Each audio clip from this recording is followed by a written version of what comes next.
Okay, ladies and gentlemen, first of all, welcome. We are very happy to have you with us today. The transatlantic lectures on insurance law seem to be a success. There are more than 200 registrations so far, and I'm happy to see so many faces already.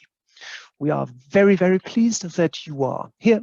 Thank you for your curiosity, for your attention, for your participation. Thank you for joining us. Today's subject is the UNIDROIT note on the principles of reinsurance contract law and the COVID-19 health crisis.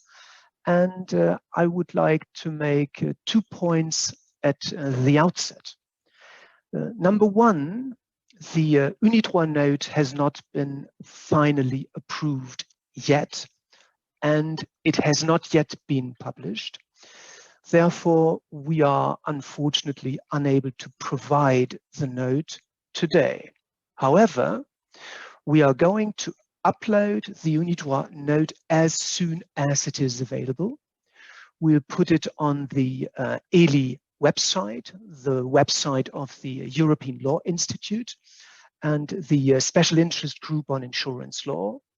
And we will inform all participants of today's event as soon as that is the case. So you will all have the chance to take a closer look. Number two, today's presentations on the UNIDROIT note are non-binding. The organizers and the speakers would like to stress that the UNIDROIT note, as well as today's lectures, are supposed to be starting points for a hopefully very vivid discussion. No more. Let me briefly outline today's, or depending on where you are, tonight's program then. Since we have 5 presentations, 8 speakers, and only 90 minutes, we decided to introduce all of our speakers at the very beginning of this event, of this lecture, and to forego interventions and discussions in between the presentations. So the presentations follow each other immediately. If you have any questions or comments, please use the chat. I promise our speakers will elegantly weave your contributions into the fabric of their presentations. At least I hope so. Okay, let me briefly introduce our speakers then, because we have so many prominent speakers and because all of them come with a very impressive CV, they have kindly agreed to allow me to be brief. Helmut Heiss and Marta Ostrowska are going to take over the introduction, COVID-19 losses, PRICL and PICC. Now, Helmut Heiss holds a chair for private law, comparative law, and international private law at the University of Zurich. He is one of the 2 coordinators of the SIG insurance law at the European Law Institute, and he's also the chairman of the PICL and the PRICL group. Marta Ostrowska is a member of the PRICL group, and she's also the Secretary General. She's currently writing a PhD dissertation on the principles of proportionality in insurance law, and used to be working as a researcher and lecturer in insurance law at the University of Warsaw. Next, Ignacio Tirado and Veneziano are going to introduce the note on the UNIDROIT principles of international commercial contracts and the COVID-19 health crisis. both work for the UNIDROIT Institute in Rome. Ignacio was appointed Secretary General. In 2018, he's the National of Spain and holds a chair for commercial, corporate, and insolvency law at the University of Madrid. Anna is Deputy Secretary General of the UNIDROIT Institute. She's a professor of comparative law at the University of Tirado in Italy, where she used to be the director of the Department of Private Law. Welcome so far. Next, Oliver D. William is going to discuss the aggregation of COVID-19 losses under the PRICL. He is senior researcher and lecturer at the University of Bern.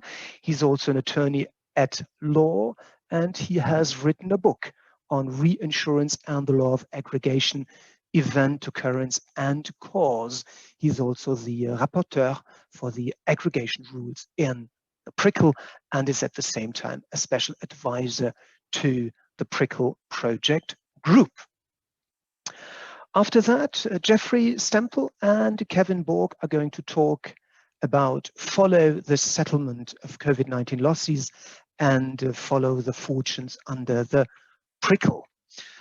Jeff is, as most of you probably know, a Doris S. and Theodore B. Lee Professor of Law at the University of Las Vegas. He is a member of the American Law Institute, the State Bar of Nevada, and the Minnesota Bar. He teaches civil procedure, alternative dispute resolution, evidence, professional responsibility, and insurance law at that university.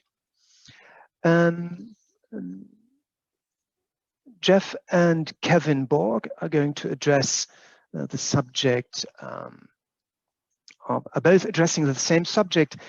Kevin works for the Helvetia Schweizerische Versicherungsgesellschaft, and he's a deputy director of that insurance company. He also used to work as an attorney at law, and he has written a PhD dissertation on tension of insurance. So welcome, Kevin. We're looking forward to your presentation as well. Last not least, ladies and gentlemen, Manfred Wandt will be responsible for the conclusions. He holds a chair of civil law, commercial and insurance law, private international law, and comparative law at the Goethe University in Frankfurt am Main. He's also the director of the Institute for Insurance Law at that university, and he's a co-director of the PRICL group. So I know I haven't done justice to all of you, but at least I've done my very best. So now I'd like to ask Helmut Heiss to take over. Helmut and Marta, please, the floor is all yours. I think I should start, right, Helmut? Yes. Yeah, I'll try quickly to share my presentation.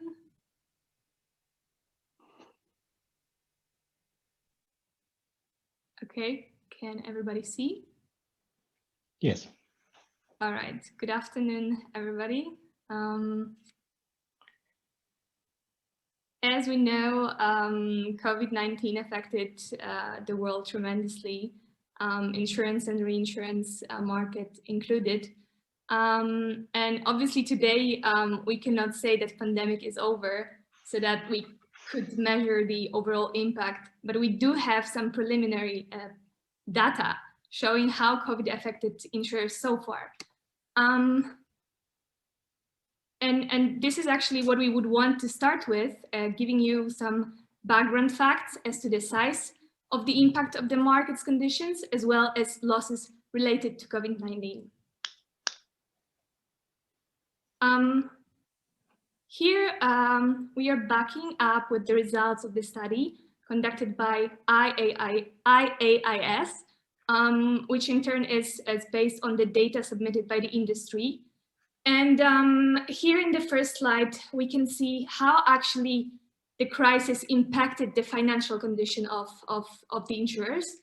And as you can see on the graphs, on this graph, the results are actually not as bad as we could expect. The liquidity risk, for instance, the liquidity risk is for most of the insurers, it remains stable. What have declined slightly are solvency ratios and profitability, and this is mostly due to the investment losses, the decrease in investment revenues. But looking at this graph overall, the insurance sector proved to stay both operationally and financially resilient throughout the whole crisis. Now let's take a look at the liability side, and here the liability side will show us how the insurers reacted to this massive number of claims related to COVID-19 losses. Of course, today we don't know what is the ultimate amount of losses. This is still unknown. The claims are still being submitted, but as of March this year, the reported losses amounted to almost 35 billion of US dollars, and Insurance Europe expects also that eventually this amount will reach up to even 100 billion of dollars. We don't know that, of course, but what we can see today, also on this graph, is that the impact on the liabilities, it varies significantly as to the lines of business. So if you look at the graph on the right-hand side, you can see that travel insurance, event cancellation insurance, business interruption insurance, pandemic/excess mortality insurance. These are those lines of business that have been affected the most. So definitely having a diversified portfolio is something that insurers can benefit from right now today. And this is the economic perspective. So I will now hand over to Helmut to talk about the legal ramifications. Helmut, the floor is yours. Thank you. I need to, I guess, stop pause sharing now. Yes. Okay.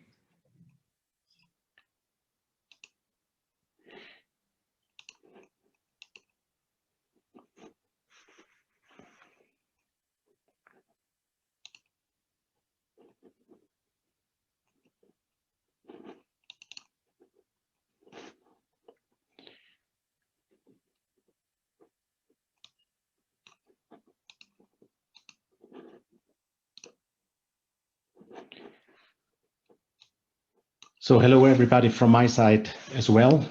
Thank you, Marta, for your presentation of the economic impact. It has clearly shown the enormous impact COVID-19 had on the economies and the tremendous losses reinsurers are facing currently. And it's quite obvious that losses of such size almost inevitably lead to complex negotiations and also arbitrations between reinsurers and their reinsured, and possibly likewise between reinsurers and retrocessionaires. The mere size of the matter increases the pressure claim adjusters face from the shareholders of their companies to justify their decisions, no matter whether the decision amounts ultimately to a settlement or an arbitration. This applies to both the reinsurance as well as the insurance companies equally. This is obviously not a situation anymore where the good old tradition of a handshake between the reinsurer and its reinsured would solve the coverage dispute.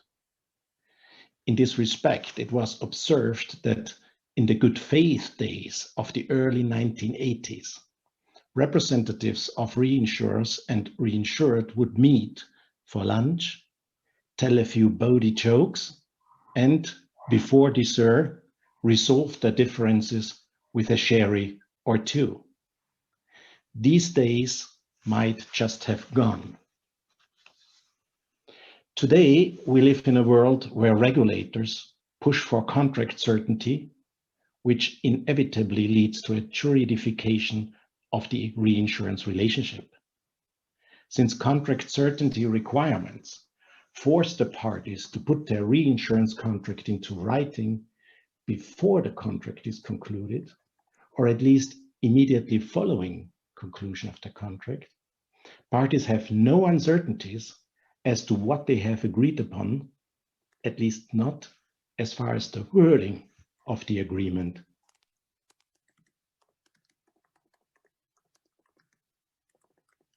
To help conflicts, especially in situations of a pandemic such as COVID-19. And indeed, all the reinsurance contracts I have seen in the context of COVID-19, and also most that I have seen beyond this issue, have been in writing which displayed the entire agreement. Nevertheless, we face substantial uncertainties when we raise specific questions concerning, for instance, the duty of the reinsurer to follow the settlements and or the fortunes of its reinsured, and even more so concerning the issue of aggregation of losses. Obviously, the contract certainty as demanded by the regulators has not eliminated all problems of deciding cover issues in reinsurance contracts. Obviously, there are problems in resolving reinsurance coverage disputes that lie beyond the reach of contract certainty. The reason for this is quite obvious. Putting contracts in writing makes clear on which wording parties have agreed. An undisputed wording is a good starting point of interpretation and thus an important tool to resolve disputes. However, it does not safeguard that parties to a reinsurance contract will enjoy legal certainty when a dispute arises. Some elements essential to the provision of legal certainty are still missing. Let me mention just two of them.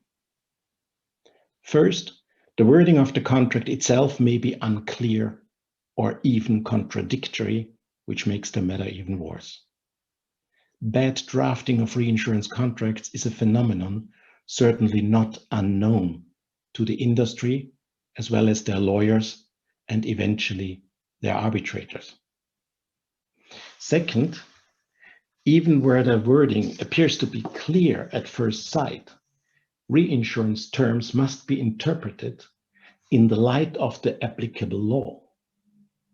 However, many, if not most of all jurisdictions, do not provide for reinsurance-specific provisions of law, and thus do not operate as what we call a background law to the contract, against which the contractual clauses of a specific insurance contract might be interpreted. The situation may be better in jurisdictions such as the UK or New York, where a substantial body of reinsurance-specific case law can be found. However, even in those jurisdictions, by far not all matters are sorted out by existing case law, let alone in a clear manner. The problem of such legal uncertainty is multiplied by the number of laws applicable to the reinsurance contracts of a given reinsurer. As we can observe in the context of COVID-19, reinsurers are forced to research the law of each cedent, which often governs the reinsurance relationship. This takes more time and much more money as compared to situations where only one law applies. So the COVID-19 pandemic is but one more piece of evidence for such observations, and at the same time perfectly demonstrates why the project group on principles of reinsurance contract law, the PRICL as we prefer to call them, has taken up its work in 2016. It wants to add legal certainty to the already existing contract certainty. Even if the group is well aware of the fact that nearly 5 years after the beginning of the project, only some steps of progress have been made towards legal certainty, and that ultimately legal certainty can never be fully provided, we are excited being able to demonstrate the purpose and the functioning of our principles by way of example of the COVID-19 crisis. The PRICL, Principles of Reinsurance Contract Law, are a non-binding set of reinsurance-specific principles of contract law. They are drafted as rules, like statutory rules, along with explanatory comments and illustrations on how the rules apply in certain cases. We have attached the current version of the principles, plus the comments and illustrations, to the email you received from us yesterday. The PRICL provide parties with a background law, as I have mentioned it, on reinsurance contracts, which will allow parties, their lawyers and arbitrators, as the case may be, to construe contracts in the light of the PRICL system. For that purpose, the PRICL provide for gap-filling rules in case a specific contract does not regulate a relevant issue.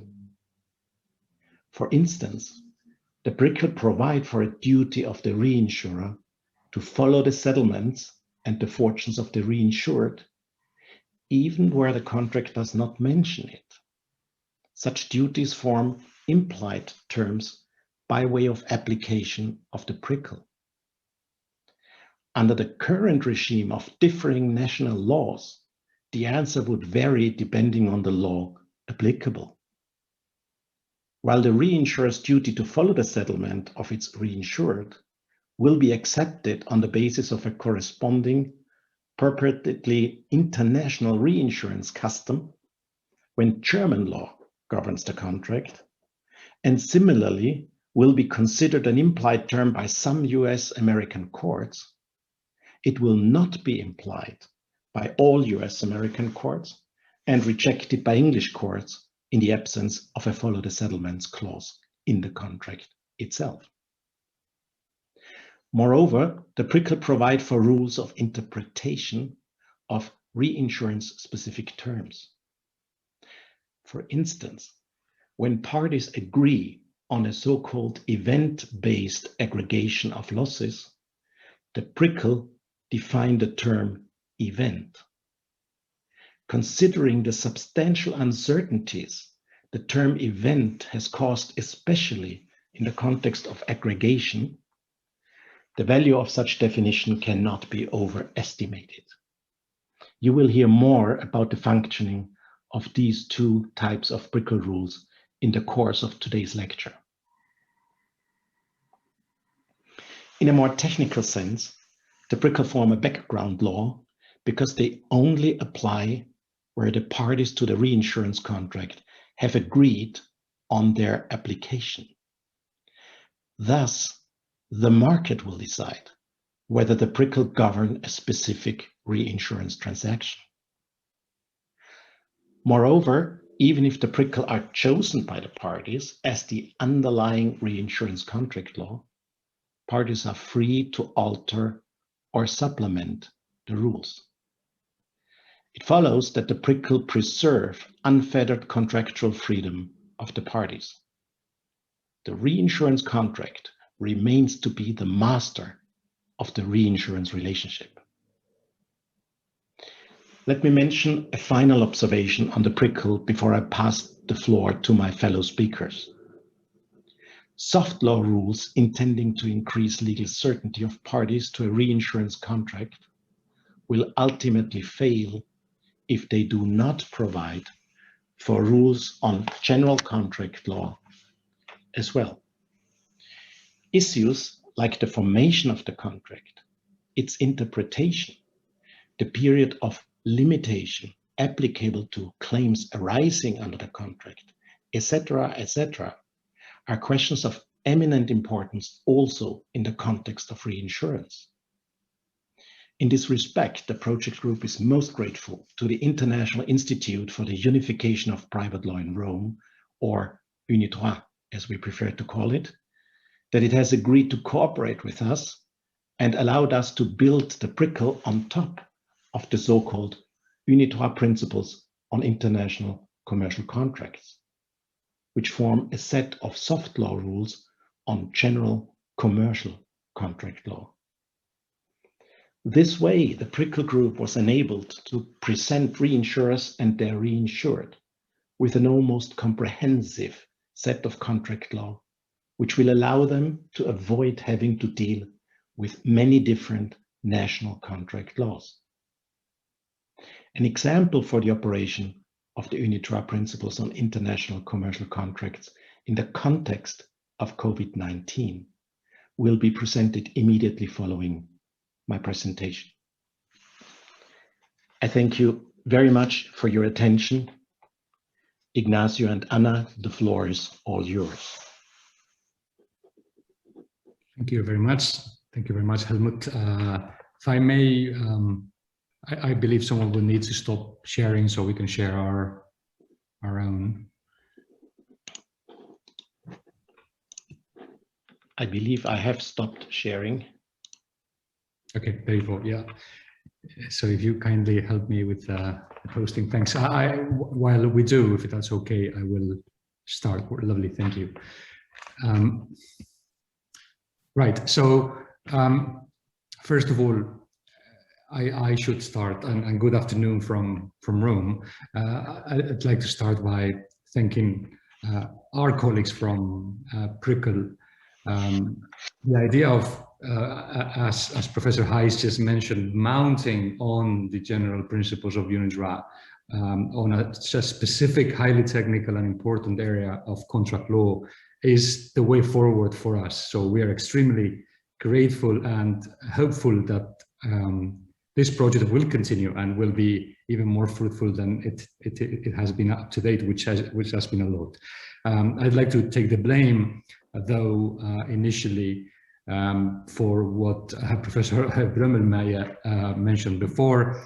It's the reason why the note has not been issued formally is because we are an intergovernmental organization and therefore public law institution with governments involved. Therefore, we are very procedural and bureaucratic, and unfortunately, we couldn't get the clearance on time. So, but this will be soon solved. Of course, an informal version can be shared without any problem, but not a formal posting for the time being, although it will be no issue soon. So also allow me please to show gratitude on behalf of the Institute for to the Insurance Law PICC Special Interest Group of the European Law Institute.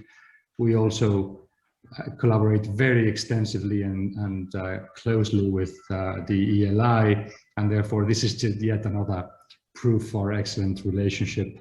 I can only mention expressly the directors of this initiative, Professor Helmut Heiss, Professor Christoph Brömmelmeier, Professor Erik Knudsen, Professor Jeffrey Stempel, and Dr. Oliver William, and apologies if I've missed on someone, I don't think so. My brief introduction will be about our principles. If you might kindly share the next slide, please. Thank you. Yeah, well, that's as far as I'm going to go. The UNIDROIT principles are a restatement of contract law with a global approach. There are restatements of contract law in the United States and similar initiatives in other countries, but the global one is the UNIDROIT principles that have had the big success. The initial version, although the work started many decades ago, the initial version was approved in 1994. It has had successive versions in 2004, 2010, and another one in 2016, in which basically the principles were adapted also for long-term contracts. The idea of this restatement of contract law is to seek to reach an agreement, a balance between the way contracts are treated in areas where legal families and legal traditions are different, so that our principles become a meeting point between common law and civil law. And they were drafted by some of the most eminent contract law professors and academics and practitioners as well in the world for a very long period of time. They are considered as best international practice, and they're based and extremely respectful with the different types of systems that exist around the world, because they have been based on extensive comparative law studies. I think that apart from its technical excellence, one of the perhaps best features of the principles is that they provide excellent legal certainty, while at the same time they're flexible in their solutions. We will see about that concerning this specific matter now in some detail. The UNIDROIT principles are used in practice in a varied form. On the one hand, they can be used, and they're usually used as a tool for party autonomy. These principles as best practice soft law instrument helps the parties draft international contracts. The parties often choose the UNIDROIT principles as the law governing their contract, or the content or parts of the content of their contract. A similar function is also performed for adjudicators, arbitrators or judges, tribunals, which use our principles either when domestic law doesn't apply, or there's a reference to lex mercatoria or a general international custom, or when there is no solution locally and there is a will to resort to what's considered as best practice.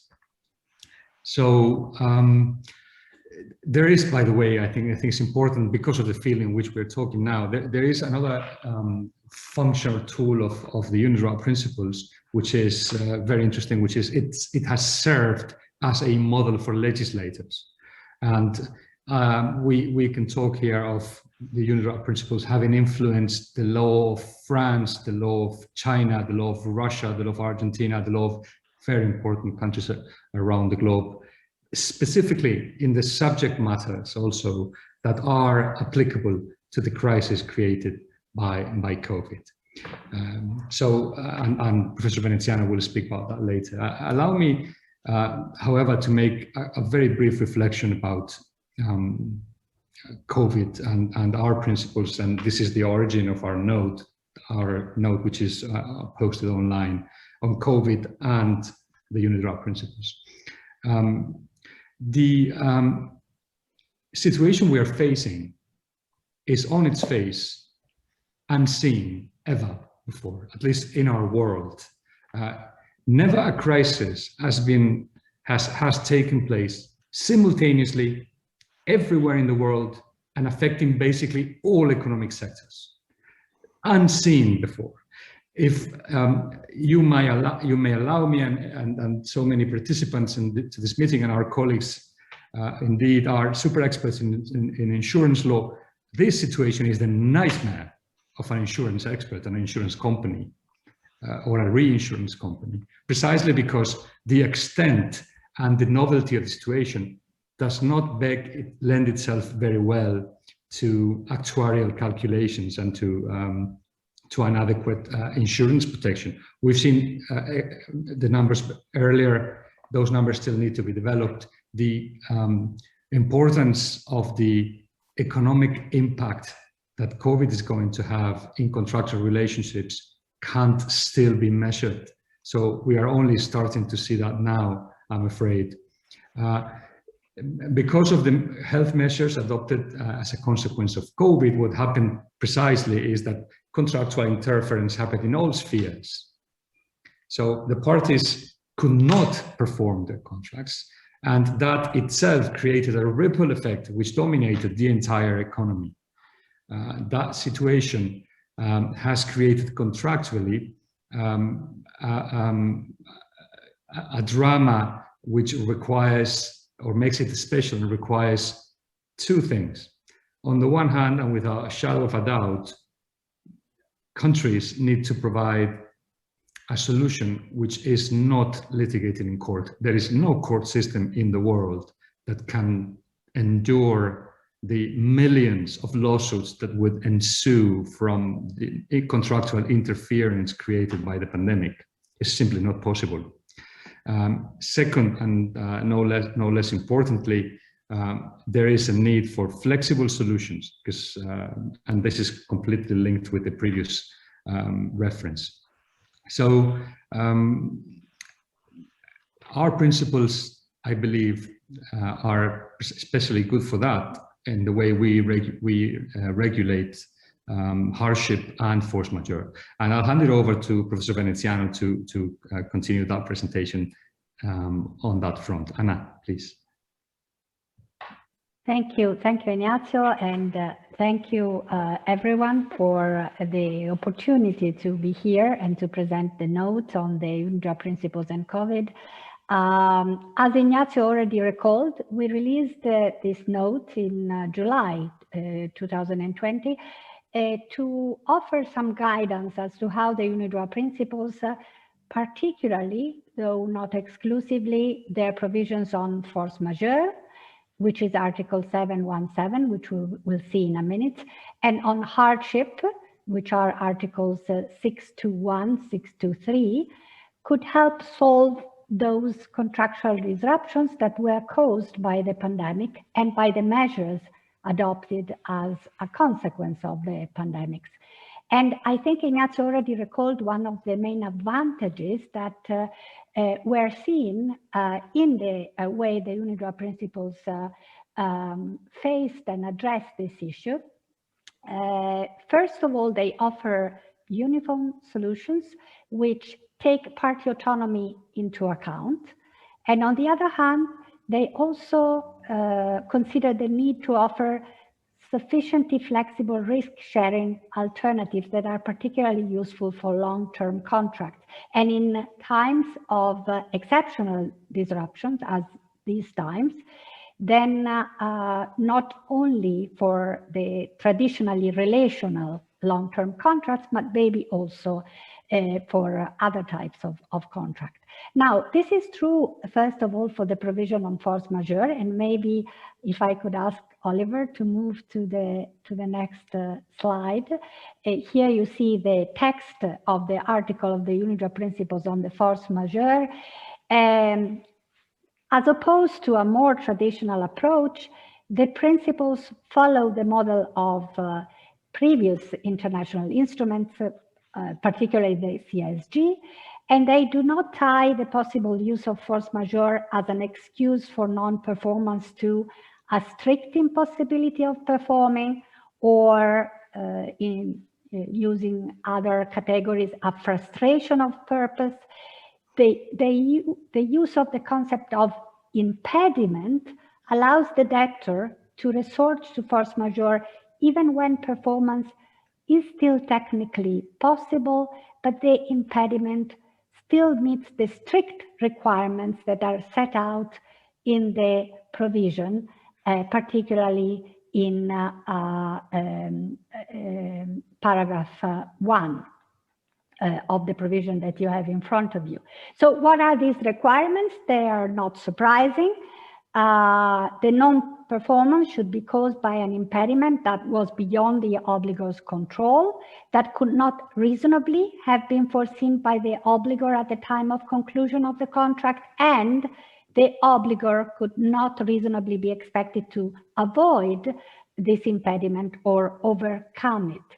So how does the note enter into this discussion? What the note does is to focus on the requirements of reasonable foreseeability and avoidability particularly, and consider what are the factual circumstances to be taken into account to evaluate whether there is force majeure. And of course, the note also points to the complexity of this analysis, which has to take into account a number of issues. It highlights the relevance of the time of conclusion of the contract, in certain circumstances also the place of business of the parties, as well, and this is an important consideration, the type of contract or the type of obligation, and on the other side, the type of containment measures adopted. And it also gives a glimpse, and it was July 2020, of the issue of foreseeability in a situation of a potential second wave of subsequent wave of the pandemics that we have seen actually happened. So, for example, the outbreak of COVID-19 may have impeded performance of certain contracts in a very direct way by affecting the health of a key performer, but they usually do it in a more indirect way, causing the temporary suspension or the temporary restriction of certain activities through containment measures imposed by public authorities, as we know. So the shutdown of factories, limitations of cross-border movements, which might affect employees or other workers, or impacting on the possibility of conducting an activity abroad.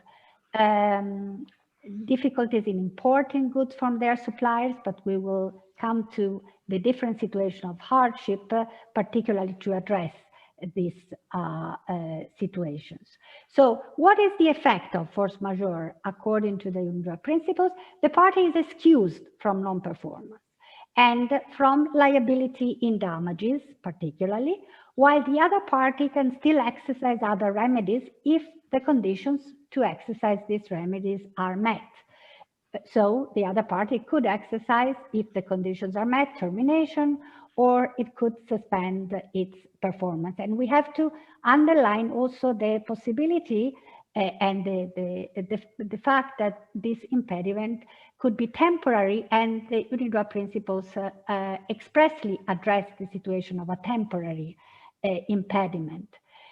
But what the note tries to do is to put this force majeure article and its consequences into a perspective, considering the interaction with other provisions of the principles, which are important because of the rules of interpretation that are contained in the principles themselves.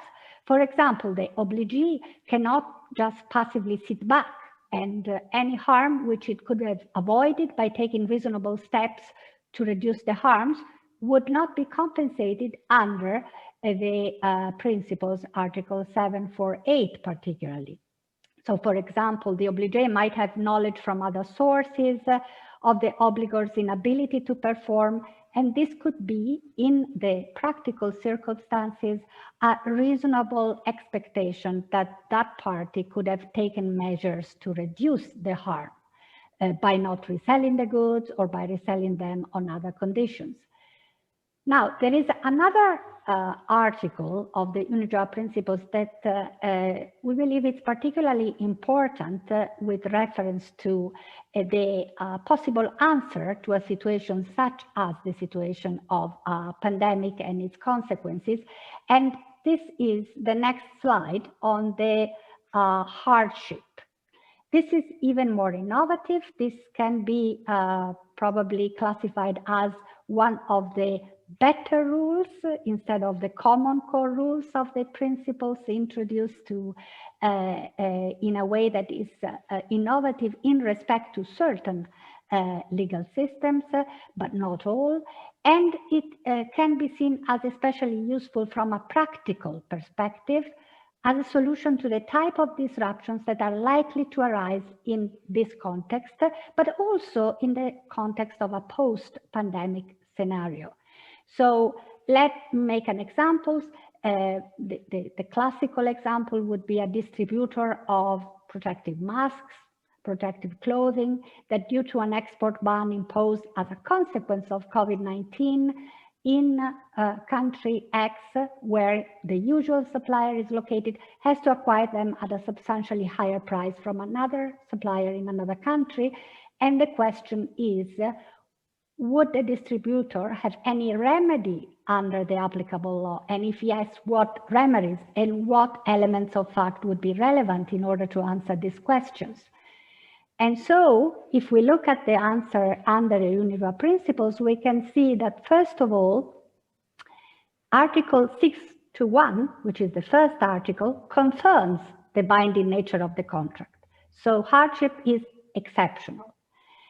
And then we have Article 6.2.2, which gives a definition of what is hardship. There is hardship where the occurrence of events fundamentally alters the equilibrium of the contract, either because the cost of a party's performance has increased or because the value of the performance a party receives has diminished. And you can also see what are the prerequisites to apply the hardship provision. But what I would like to focus on in the short time at disposal is the most interesting and useful aspect, which are the effects. The rules take into account the possible interest of the parties to preserve the value of the existing contract, while at the same time addressing the supervening imbalance created by the change of circumstances.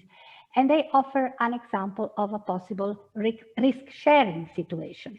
And so the first consequence is that the disadvantaged party is entitled to request renegotiations. And we have seen that this is something that many legal systems have reached as a result, either because of existing rules or because of the interpretation of existing rules, or maybe because of special provisions. And why is this flexibility important? Because it facilitates the reasonable solution of controversies, which is a feature most relevant in times like the ones we have and we are living and we have just lived. When the avoidance of lawsuits, I think Ignacio referred to this, may prove key to sustaining a legal system. It can also offer a good model, and this I would like to underline, a good model for mediators or for arbitrators trying to reach a reasonable solution. And if parties do not find an agreement, then each of the parties can request judicial intervention, and the judge could have different possibilities. Keep the status quo, terminate the contract, but defining the effects of the termination, modify the contract to restore the original equilibrium. The last point I would like to address very briefly is, I think, maybe particularly important for also for contracts of reinsurance, is that the UNIDROIT principles can offer a blueprint for contractual clauses that parties may wish to consider including in future contracts in order to provide a reasonable and balanced solution to future disrupting events such as the current pandemics. And one of the key elements would be to probably introduce further detail in the conditions and consequences of a disruption, providing, for example, a more precise framework for the renegotiations, or how to proceed when parties wish to have their contract adapted to the new situations, or maybe parties may decide to exclude certain remedies looking at their own situation and their own contract. So I stop here and give very briefly back the floor to Ignacio for a flash intervention before going on to Oliver William. And thank you very much for your attention. Grazie, Anna. Apologies for taking the floor again very, very briefly, because I'd like to share with you a very brief concluding remark. The PRICL note, which is extremely good in analyzing the potential liability litigation that might ensue as a consequence of this crisis in the relationship between the reinsurer and the insurer concerning the clients and the insurer. There is likely to be also potential issues perhaps between reinsurer and insurer on other grounds in their own contract, but that's a different kettle of fish. But this would not, such an important matter would not even exhaust the potential for this PRICL note. And allow me to explain why. Last week, I took part in an event organized by IVAS, which is the insurance supervisor of Italy. The event span around a note, which was an article, a research paper on CAT bonds, on catastrophe bonds. And the catastrophe bonds were taken on board as perhaps a possible solution to the situation of huge economic dire straits that insurance and reinsurers will have as a consequence of COVID as well, because they will have to indemnify so many clients. Money will need to be raised using alternative mechanisms. And, you know, catastrophe bonds is a way to appeal to capital markets, to get financial markets to get additional financing. Well, the conclusion of the discussion, at least for some of us, was that there is the problem with the issuance of catastrophe bonds and appealing to the public is the lack of a uniform reinsurance contract solution, contract law solution, and therefore the application of the UNIDROIT principles and the PRICL more in particular could be instrumental in creating an alternative mechanism for insurance and reinsurers to finance themselves in situations such as this by using PRICL as the applicable law to the relationship underlying the issuance of these bonds. So this is another element in which the PRICL note could be extremely useful going forward when we face this terrible economic situation. And with apologies for taking so long, I'll give the floor back to Oliver and William. Thank you.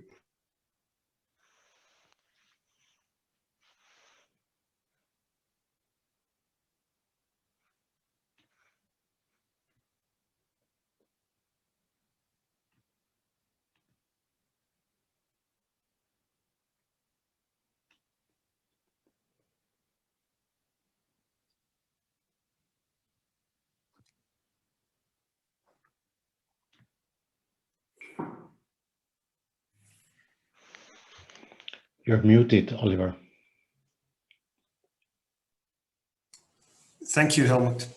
Okay, I'm going to talk to you about the aggregation of COVID-19 losses under the PRICL. And I hope this discussion to be a very practical one with many examples. But please allow me to first address a few words about the basics of the principle and the concept of aggregation. Now, the part of a loss which is below the excess point is not covered by a reinsurance contract. The part of the loss which is above the excess point but remains within the cover limits is covered by the reinsurance contract. And that part of the loss which is above the cover limit is again not covered by the reinsurance contract. Now, if we look at this, we look at one loss. So we need to have an educated understanding of what one loss is. And this is where aggregation comes in. The parties to a reinsurance contract, just as the parties to an insurance contract, often provide for aggregation clauses. And in such clauses, they agree that a multiplicity of individual losses are to be added together or are to be aggregated to form this one big green loss. Now, in some jurisdictions, such as in England and in some states of the United States, there is quite some case law about the question of whether a multiplicity of individual losses aggregate in special circumstances, in certain circumstances.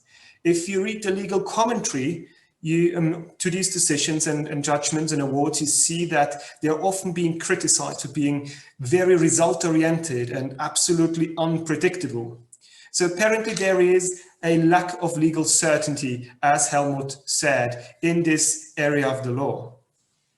This can also be seen in the fact that many first instance judgments, many arbitral awards are being overturned by higher courts. So there really is an uncertainty in the law. Lord Musto famously said that aggregation clauses and aggregation mechanisms are of crucial importance. And he thinks that aggregation clauses and aggregation mechanisms should be taken into account when pricing reinsurance. And this is justifiably so. And frankly speaking, from an economic point of view, aggregation mechanisms should also be taken into consideration when setting capital requirements. So this is also a regulatory issue, or it should be. But because the aggregation of losses is so unpredictable, it is hardly possible to take the aggregation mechanism into consideration when pricing reinsurance products or setting capital requirements. The PRICL tried to ease this situation. It tries to provide a little bit more legal certainty in this area of the law by providing for default rules. Now, it is important for me to mention that the concept of aggregation under the PRICL is very different from the concept of aggregation under English law or any US law. So this is a novel concept, and when we talk about event or cause, we use the terms in different ways than English law would do or US law would do. When I talk today about how individual COVID-19 losses should be aggregated, I talk about the aggregation under the PRICL, and I would not like to suggest that this is the way the losses should be aggregated under English law or any US law. Okay, I will today focus on BI losses for my examples, but as you have seen in Marta's presentation, many more lines of business are affected. And I will only deal with event-based aggregation and not talk about cause-based aggregation today. If you have a look at the UNIDROIT note, you'll see some words about cause-based aggregation as well, though. Let's have a look then at the wording of Article 5.2, paragraph 1 PRICL, which is the important provision here. It reads, where the parties agree on an event-based aggregation in a contract reinsuring first-party insurance policies, all losses that occur as a direct consequence of the same materialization of a peril reinsured against shall be considered as arising out of one event. This provision provides for a test that should allow you to understand whether a multiplicity of individual losses are to be aggregated or not. And it provides for a three-step analysis. The first step is that we have to determine what an event is. Now, if you see, the PRICL define an event as the materialization of a peril reinsured against. And in less formal word, we could say an event is a peril. Now, sometimes reinsurance treaties contain a clause where they describe and define the peril. And sometimes reinsurance treaties just refer back to the underlying contracts and the risk description there. If the latter happens, then we have to go to the underlying contract and read the risk definition there. And if this risk, this peril materializes or happens, then the peril under the reinsurance treaty happens as well. And this is then the event for the aggregation under Article 5.2, paragraph 1. Now, if we have determined that this peril is the event, we can go on to the second step. And the second step is that we have to determine the number of instances the peril has happened or materialized. Sometimes this is quite easy, sometimes this is a bit more difficult. Imagine you have the peril of an earthquake. You would then ask a scientist, was this one earthquake or was it two? Is the aftershock the same as the earthquake or is it something new? But sometimes the peril description is a bit more complicated, and then you have to interpret the clause of the description of the peril. Now, once you have established that a multiplicity of individual losses resulted from the same instance of the peril, then you can go on to the third step. And the third step consists of checking whether all these individual losses that resulted from the same instance of the peril can be considered the direct consequence of the peril. Now, direct consequence of the peril, this means that the peril inevitably caused the individual losses. This means that no independent intervening factor decisively contributed to the occurrence of the individual losses. If all these three things are come together, we can sum up Article 5.2, paragraph 1 PRICL and say that all the individual losses that result from the same instance of the peril can be aggregated if they can be said to be the direct consequence of that peril. Now let's have a look at a more practical example. So we are going to do this three-step analysis again. And in our example here, there is no risk description, peril description in the reinsurance treaty, but the reinsurance treaty refers back to the underlying contract. And in the underlying contract, we have the prevention of access clause that you see here. Now it reads, prevention of access to the premises due to the actions or advice of a government or local authority due to an emergency which is likely to endanger life or property. Now this means that two things have to come together to define what an event is or what a peril is. We are at the first step. So three things, rather. First, there must be a prevention of access of the policyholders to their premises. This prevention of access must be due to actions taken by a government or advice given by the government. And the government must have taken the action because of the emergency, because of an emergency which is likely to endanger life or property. I think we can easily say that governments around the world have prevented policyholders from accessing their businesses by taking some actions because of an emergency, which is COVID-19. And COVID-19 likely endangers the lives of people. So there is potentially an event for aggregation. This was the first step. Let's go on to the second. We have to determine in how many instances the peril materialized. For this, we have to again look at the prevention of access clause, and we see there that the word actions is used. So actions is in the plural. This means that we have to assume that the entirety of actions and all the advice, all the pieces of advice given by the government together form one instance of the peril. This means that all the individual losses that resulted from the entirety of the actions and advice of a government can be said to be caused by one instance of the peril. Now let's go on to the third step. We have to check whether all these individual losses can be said to be the direct consequence of this peril. And here we can have a look at the Supreme Court judgment in the FCA test case, because the Supreme Court has said that an individual loss is an inevitable consequence of the actions taken by the UK government. So the UK government inevitably caused the individual losses. There were no independent intervening factors that decisively contributed to the occurrence of these individual losses.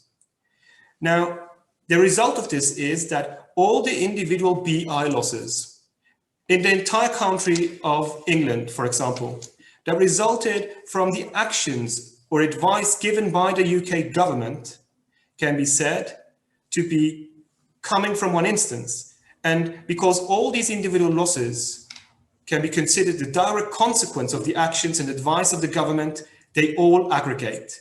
So this is a very broad aggregation mechanism. All the individual BI losses aggregate in the entire country if they go back to the actions and advice of the government. Why is this aggregation mechanism so broad? It is so broad because the prevention of access clause, which describes the peril here, is formulated very, very broadly, because everything depends on the actions and advice of one government. And it is clear, if one government takes actions and gives advice, this may affect all the policyholders of the entire country, potentially. So if you think that this is too broad, you have two ways to go. Either you say, I am going to change the prevention of access clause, the description of the risk in the underlying contract, or you go the alternative way and say, I am going to introduce a clause, a description of the peril in the reinsurance treaty. By that, you can control the aggregation mechanism, which works together with Article 5.2, paragraph 1 PRICL. Now, I would like to say that Article 5.2, paragraph 1 PRICL does not always provide for such a very, very broad aggregation mechanism. Quite to the contrary. The next example shows you that this is not the case. We are again going to conduct our three-step analysis. First, we have to find a peril in order to establish what the event is. And again, the reinsurance treaty refers back to the underlying contracts with a risk description. And in the underlying contract, we find this disease clause that you see here. It reads, "We shall indemnify you in respect of interruption or interference with the business during the indemnity period following any occurrence of a notifiable disease within a radius of 25 miles of the premises." So this is the peril. Two things must come together for this peril to happen. The first is that the business must be interrupted in the context of a notifiable disease. And the second one is that an individual within 25 miles from the premises of the policyholder must contract the notifiable disease. And I believe we can say that first, the businesses of many policyholders were interrupted due to a notifiable disease, which is COVID-19. And I think we're also safe to say that in many cases, there was a person within 25 miles from the premises that contracted COVID-19. So there is potentially an event. This leads us to the second step. The second step consists of determining in how many instances the peril has materialized. And here, the UK Supreme Court in the FCA test case gave us some hints, because it said that this peril happens whenever one individual gets ill. When one individual contracts COVID-19, this is one instance of the peril. So this means that it is very, very narrow, the description. But still, aggregation is possible because you might have multiple policyholders that have their premises close to one another, and then there is this one guy who contracted COVID-19 who lives near all these policyholders. So there is potentially an aggregation, but we have to check with the third step whether this is possible. The third step consists of determining whether the individual losses of the policyholders can be said to be the direct consequence of the peril. Now here again, the Supreme Court said something, and I would like to quote that. It said, "It obviously could not be said that any individual case of illness resulting from COVID-19 on its own caused the UK government to introduce restrictions which led directly to business interruption."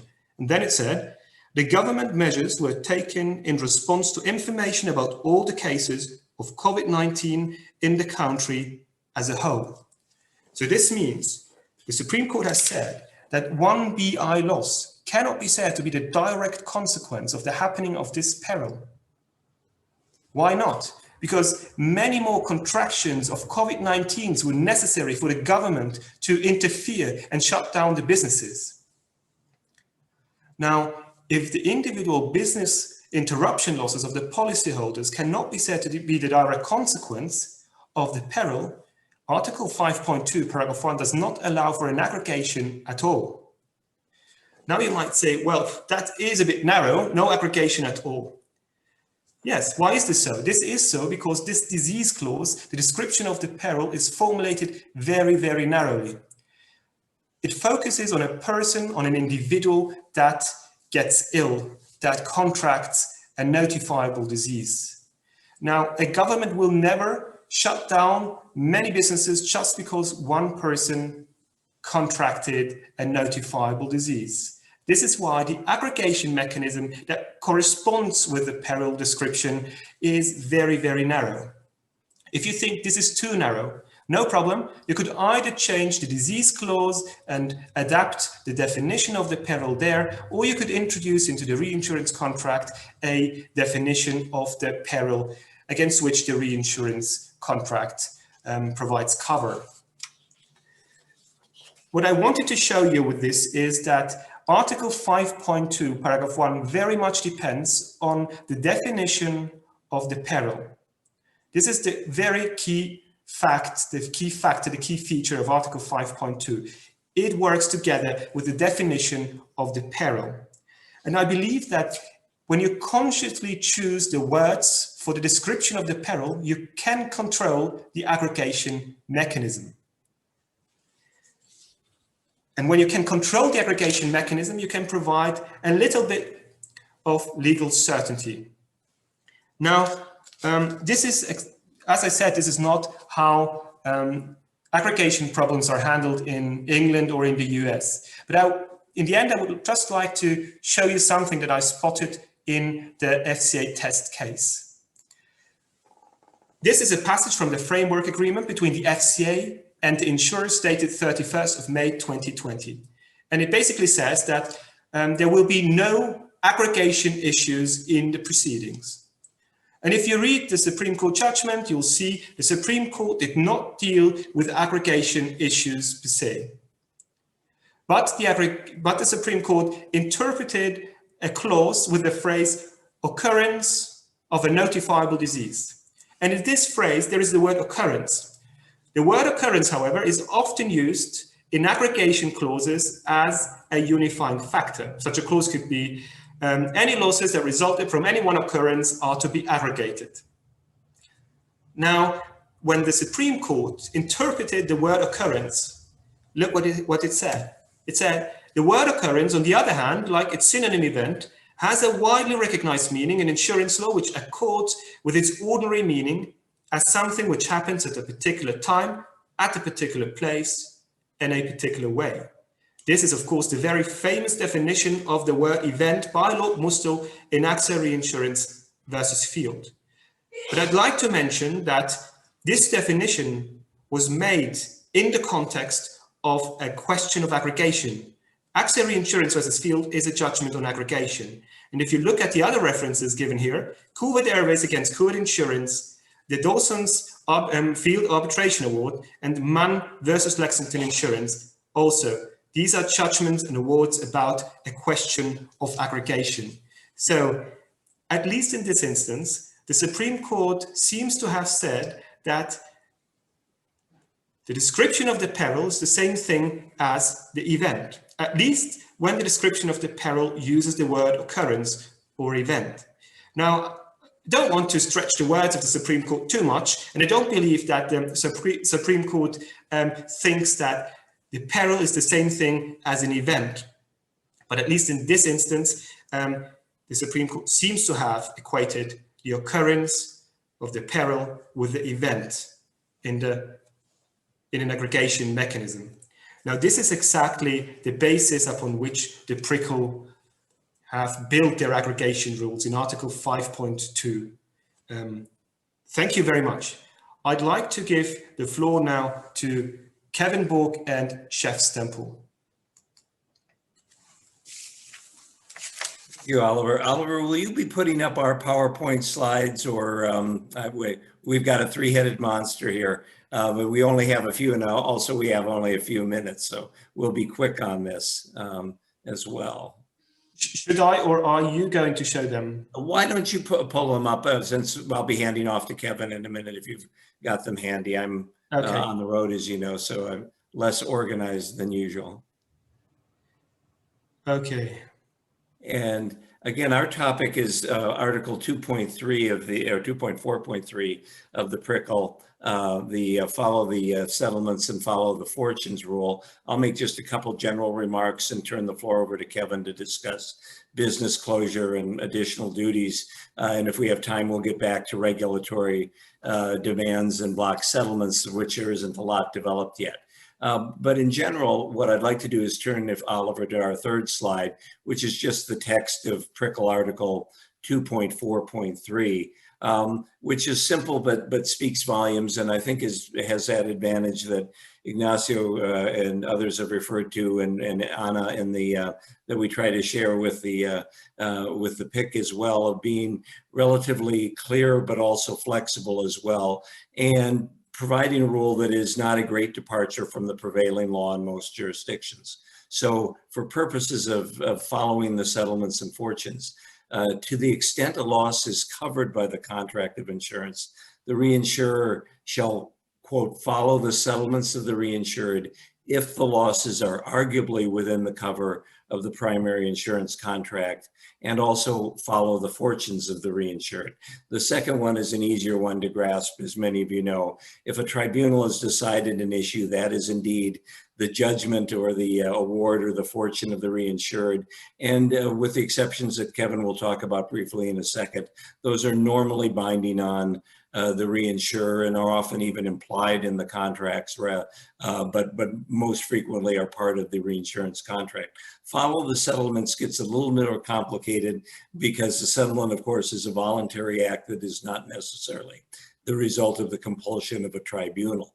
But I just want to add real quickly before turning the floor over to Kevin, although these are very few words in this article, the PRICL, and I think this is one of its real advantages, we have commentary, essentially 12 comments for this article alone and another 6 or so illustrations which flesh out the application and give some examples, bookend examples of something where you would definitely have to follow the settlements, something where you would definitely not have to follow the settlements. And this is further embedded in an article of the PRICL and the PRICL as a whole, which will provide guidance about the duties of a reinsured and the manner of claims handling and so on. And as Oliver has mentioned, ground rules regarding aggregation as well. So with that, let me turn it over to Kevin, who is going to talk about some of the elements of follow the fortunes and follow the settlements at PRICL that might be most pertinent to the business closure coverage litigation that's been ongoing for the past year.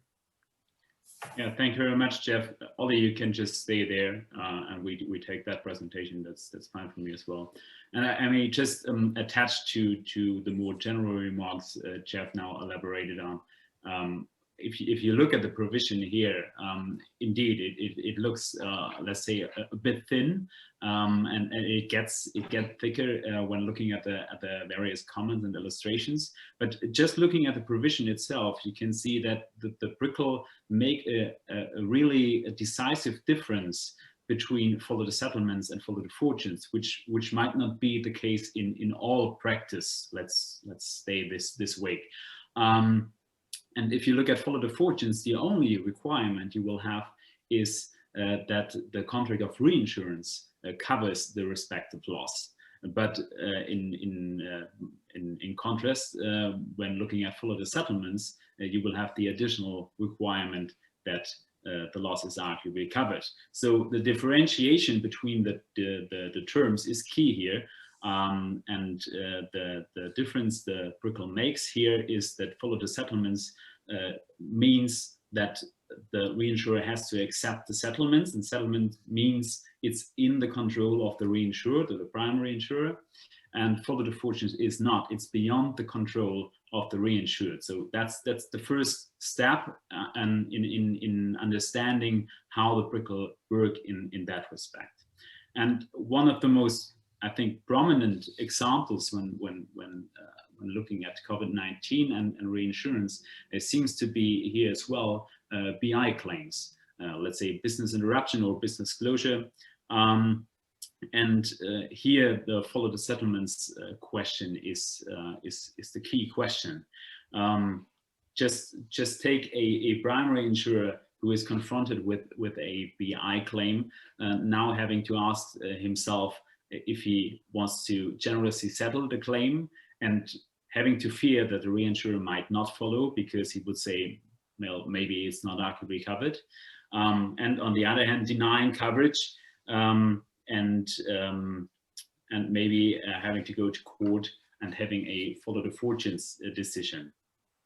So, I mean, you might assume that the PRICL will not give you the ultimate answer to all of the individual cases in a very specific manner in the comments, because what the PRICL do is describe in a more abstract way how to take the PRICL and how to take them to the individual case. So let's say we have a rather clear case with respect to BI closure, BI claims. So a strong exclusive wording saying that any such pandemic risks are not included in the contract. We would have a primary insurer who is not initially denying the claim. There is much of an argument saying for the reinsurer it is not arguably covered, and not having to pay the respective claim. In case we have a rather broad wording where it is very much arguably arguable to say, well, it's covered in the end, a primary insurer may be more generous and rather pay the respective claim, and under the follow the settlements rule, the reinsurer will not have any much possibilities to say it's not arguably covered. But I mean, this is not a difference to, for example, the UK or US market practices, because these clear cases would be solved the same way as under PRICL. I think the real value PRICL can bring here is if we have unclear cases, because if we have an unclear case where it's not clear from the beginning if it's arguably covered or not, we would have the problem of a variety of case law under UK or US state or any other country where maybe there isn't any case law at all. And under PRICL, we have a very illustrative description of how the PRICL take this provision and bring it to a solution. So I want to take a short look at the comment section here, because it's very illustrative and may bring some light to the understanding of the provision. So Ollie, if you could turn to the next slide, thanks. So if you have a look at comment 4 to Article 2.4.3, it really defines what is meant with arguably covered. And it says arguably covered requires that a settlement of claims made by the reinsured is not collusive, fraudulent, deceptive, grossly negligent or reckless, clearly outside of coverage or beyond the amount of limits set forth in the agreement. So you have a variety of instances where you could say, well, it's not arguably covered. But the other way around, you could say, well, in case none of these scenarios happened, it is indeed arguably covered. And that is where the further text of the comment 4 steps in and says, if it cannot be said with positive assurance that no reasonable person would support the amounts paid in settlement, the settlement should generally be considered sufficiently reasonable. Which means, I mean, that the PRICL take a rather broad stand in favor of the primary insurer or the reinsured, saying that generally you would assume that it's arguably covered. If you look at follow the fortunes, and that is why I took comment 6 here as well, with follow the fortunes, you may stop me and say, well, why is follow the fortunes that broad under PRICL? Because it just has to be the coverage under the reinsurance contract and nothing more. There is no additional requirement there. And you could say, well, what if there's a judgment which is, I mean, some English judge said manifestly perverse or something like that. And you could say, well, why should a reinsurer follow such judgment in that respect? And the stand the PRICL take is, well, it's beyond the control of the reinsured. So in that instance, the reinsurer would have to follow under the follow the fortunes rule. Of course, you may say, well, maybe there is some sort of an exemption, and this exemption is what comes into place when you look at comment 6 to Article 2.4.3. And it says that follow the fortunes includes coverage judgments against the reinsured. That is what Jeff outlined beforehand. However, where the reinsured recklessly failed to put forward obvious defenses, the resulting judgment must be considered to have been rendered within the reinsured's control. So in case the reinsured just misses to put up obvious defenses, one could say, well, it's not beyond the control, it's rather within the control of the reinsured. And we should say it's follow the settlements, with then the argument of the reinsurer saying it is not arguably covered. So having said that, I would shortly address another point, which is additional duties under the PRICL, which would bring me to the next slide, Ollie. Yeah, I mean, there are various duties under PRICL in Chapter 2 especially, and all of them are subject to the remedies which are provided under Chapter 3 under PRICL.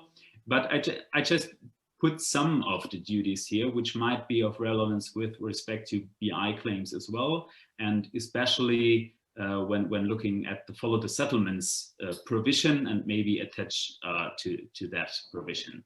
So first of all, we have a duty of utmost good faith to those of you who come from a civil law background, that might sound a bit weird, because utmost good faith is not known in civil law countries that much. But I may bring some light to that, because the PRICL say, well, it's just the duty of good faith here, and we don't have that much of a utmost extraordinary or whatever good faith under PRICL.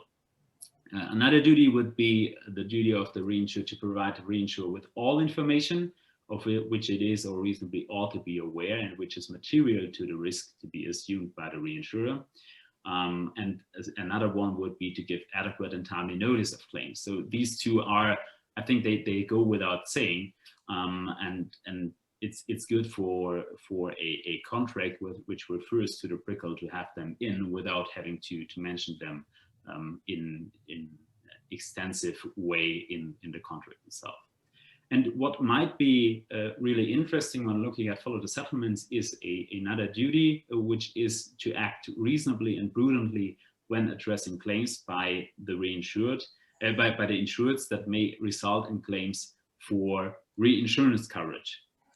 I mean, if you look at that, that is a duty which, and in some judgments in UK, you could say, well, that is part of follow the settlements. You could say, well, such claims handling is part of follow the settlements. If you are not good at claims handling, well, that might cost you follow the settlements.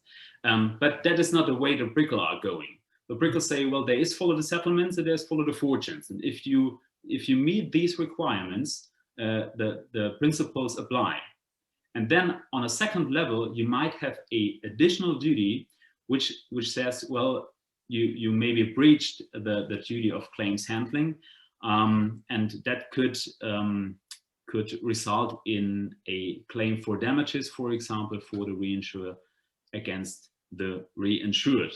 So it's just important to note that not handling claims reasonably and prudently would not lead to a denial of follow the settlements, but rather to an additional claim, especially for damages under Chapter 3 of the PRICL.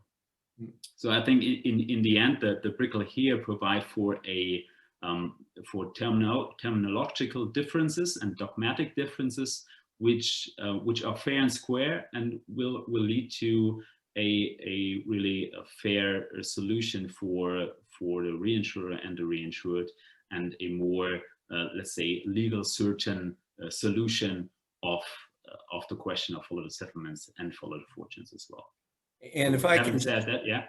If I can just add, Kevin, yeah. in the United States in particular, normally the way PRICL is structured, I think it's fair to say reinsurers have to make their decision about who they want to do business with and in what countries, and whatever results ensue will probably have to be covered under the reinsurance contract, unless your reinsured has acted imprudently and unreasonably.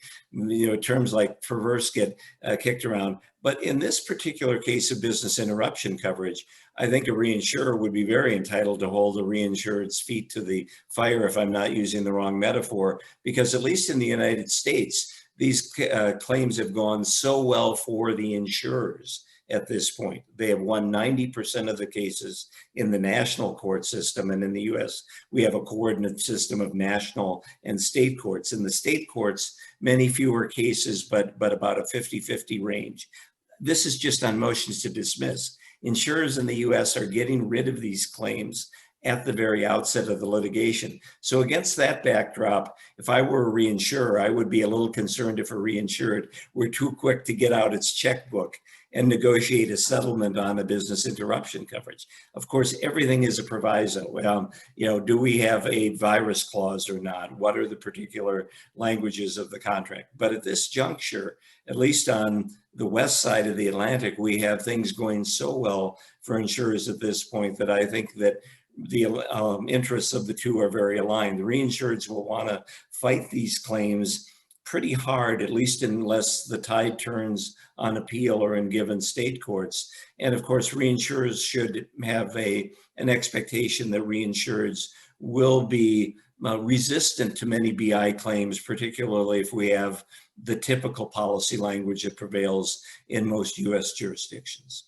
Yeah, certainly, and you may observe some development in that respect. If you look at the beginning of the pandemic, it was not quite clear how the courts would decide in that respect, and now having more judgments coming in and so on, the same applies to Germany, for example, to UK. So yes, that is a development, and surely if you're not handling these claims that properly and just saying, well, okay, then we're settling without raising any arguments, of course, yeah, that might even raise the question if it's arguably covered anymore. And even if it would be arguably covered, you could say, well, it's not acting reasonably and prudently. But there would be a second instance, a second level, which might lead in the end to the same, let's say, financial conclusion, but it's another dogmatic approach, yeah. Mm-hmm. And having said that, I just wanted to turn to you to address the regulatory demands as well. And I'll be brief because I notice we need to get back and close on our program, but there's been the suggestion about what about regulatory demands. And again, we have 50 different state legislatures in the US, and there were, in the early days of the pandemic, legislation was introduced to basically say, no matter what the policy says, insurers should have to pay. And those pieces of legislation have not gone very far. The US Constitution has a provision, generally known as the Contracts Clause, that says you can't pass legislation that impairs obligations of contract. And I think there would be a strong constitutional argument that you cannot necessarily require somebody to pay if their contract says no. And so far, the courts have largely been siding with insurers on whether or not the policies provide for this kind of coverage. So that legislation has sort of stopped. Regulators have not done anything, to my knowledge, as aggressive as what the FCA did in the UK, where they told insurers right at the beginning of the pandemic, don't try to be too cute in terms of invoking the fine print of your policies. But many of those policies are slightly different. And then we have the cases that are very good for policyholders, like Wimbledon actually having event cancellation insurance with a pretty clear coverage provision on pandemics and communicable diseases. So generally, we don't have regulatory imposition, at least going on in the US. There has been talk about cooperation in a common fund and a government backstop similar to flood insurance or terrorism insurance, but has not really materialized. And again, just to close quickly before turning it back over, the idea of block settlements, which you sometimes find in mass tort cases, has really not arisen yet because things have been going so well, at least in the United States, for insurers on the coverage provisions. If the tide should turn within given jurisdictions, one might expect that there would be some group settlements and there would be a way of sort of minimizing the high transaction costs of litigation. And if that happens, then Article 2.4.3 of PRICL could certainly come into play for those sorts of cases where prudent and reasonable reinsureds might very well decide that group settlements are the better part of valor in order to basically have everybody leave a little bit on the table and try to move forward with minimized transaction costs in that particular area. With that, and I guess I'll close with my one aphorism about this issue, at least for insurers in the US. There was a fear a year ago that the BI claims from COVID might be the next asbestos. They're not.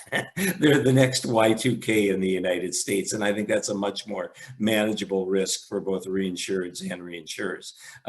But at this point, let me go back to, and I believe Manfred and Eric are going to close out on our program.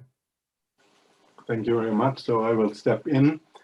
Thank you for the opportunity to end with some final remarks, highlight some findings, and draw some conclusions.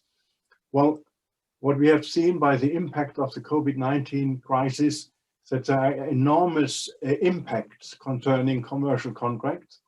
And Oliver, if you please show the slide number 4 to be short. So it's on commercial contracts in general and on reinsurance contract or insurance contracts. But there is a remarkable difference concerning the challenges, concerning contracts for goods, you have to ask what are the impediments, as we have heard, for the performance of the contract. So the tools are force majeure and hardship, as we have heard. But if you look to the insurance contract, the performance is no problem at all. It's a question whether the coverage is on the stage. And so it's a question of interpretation of the contractual provisions and the applicable regulations. Of course, there could be also the case of a performance problem, but this will only be happening concerning a policyholder as consumer not able to pay the premium due to the COVID crisis. Fortunately, that is not a use case for reinsurance or for insurance companies. They are able to perform, to pay out the insurance money.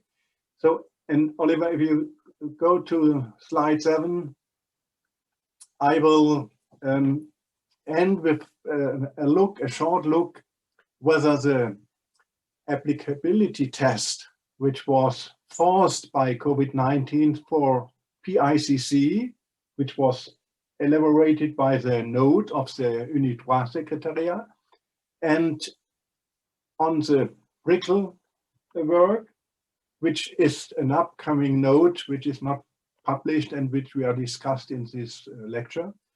And if you look to the goals of the PRICL, then we have to evaluate whether there is an achievement concerning these goals. What are the goals? To achieve greater transparency and legal certainty compared to uncodified national laws or to 2 centuries of UK decisions. So I'm quite happy to say that what we have heard about aggregation, clearly differentiating between event-based and cause-based, and what we have heard about follow the settlements and follow the fortunes, clearly distinguishing these both concepts with only with little requirements, as we have heard concerning the follow the settlements, only that it's arguably in the coverage of the primary insurance contract. And as you might think, no requirement concerning follow the fortunes, but in the word follow the fortune, there is one requirement that it must, the development must be out of the control of the reinsured. So clear distinguished, and by this greater transparency and legal certainty. Second aim of the PRICL are fairly balance the interests of the parties, reflecting modern developments in reinsurance law.